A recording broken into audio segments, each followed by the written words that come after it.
Because of the health sector in Kenya, and definitely when they say they're not ready, it means that at the front line where we have to be fighting the Ebola, it means they have not seen in action. So the question is what the ministry is doing about it, what the Council of Governors or the governors are doing about it, and I'll tell you clearly, I don't think much has happened as per se, but something has started rolling. One, we are not exactly scared, although diseases that affect human beings are usually mobile, because human beings are very mobile. We could be very safe today and very unsafe this evening, maybe tomorrow morning, because of people who have traveled. And as far as we do not have any travel restrictions, then Ebola that is in the western border of Uganda with Congo concerns us a lot, because we do not have any travel restrictions so far between the countries that have Ebola and Kenya, and therefore we have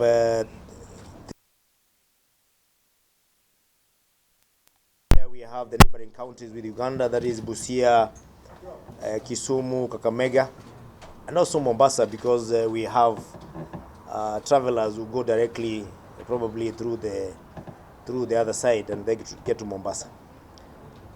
As per this morning, we already have a task force that has been formed, where the Council of Governors, we have seconded one staff there, so that we can be able to discuss how we can deal with the situation if it spikes, because so far we do not have even a single victim in Kenya, but it's good to be prepared. Luckily, we are just out of the COVID-19 scenario, which is not very, very different from Ebola. And three pertinent concerns and issues is: one, COVID is not like Ebola exactly, and therefore we need training for our staff.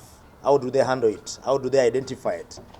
And therefore there is need to have training as a matter of emergency to our medical staff, especially those who are in those counties that are neighboring Uganda, and even the rest of Kenya, because we said human beings are mobile, the disease can move. Second issue is even as you train them on how to handle the victims, how to identify the diseases, how protected are they as staff? So that brings a pertinent issue of the PPEs, that the protective clothing that we had very many issues during the COVID.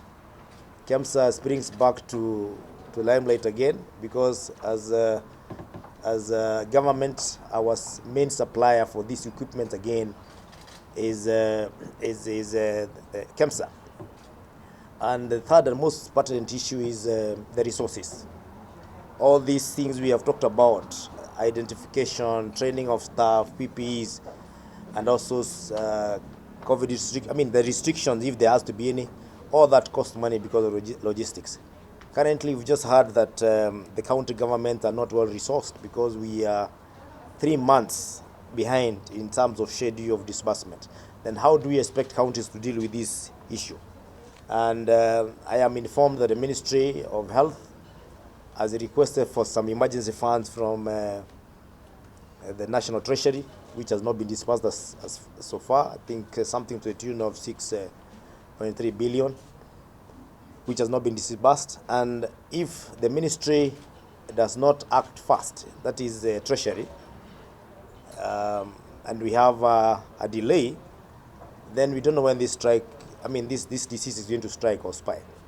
So it is our appeal to the National Treasury to fast track that disbursement of funds, but also ensure that in terms of funding, we first of all deal with the counties that are at higher risk, even as spread to the rest of the places.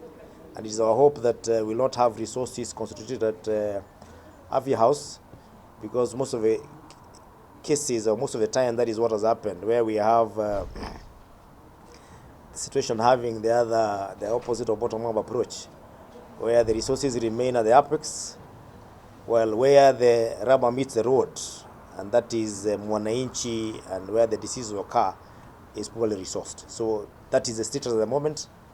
We are collaborating with the national government, but as a matter of fact, we are more or less like recipients, because pandemic diseases, the surveillance as much as we have the small units in the counties, the main unit is at the national level, and if they don't start a mechanism where the resources and the logistics and even the mechanisms flow downwards, then we shall have a problem. That is what I can say. I know I've been too wordy, but I'm sure you'll pick something in between in what you wanted to pick. Are you concerned as a council and the Committee on Health that the government is not doing anything in terms of the border with Uganda? Of course we are concerned, but the explanation we have is that currently the disease is not at the border of Kenya, but instead is the border of Uganda and Congo. But I reiterated and said that is not a comfort, or we cannot take comfort in that, because all we need is just one person to travel from there to Nairobi, same day, and we are done. Because again, there are no travel restrictions so far. And of course that has not happened because of considering the other factors of economic issues. So we are concerned, we are aware, and already we have a mechanism that is rolled in place. But how fast will it move is what is going to save the day. Your Excellency, my name is Vincent Afand. I work for Radio Citizen. Yeah.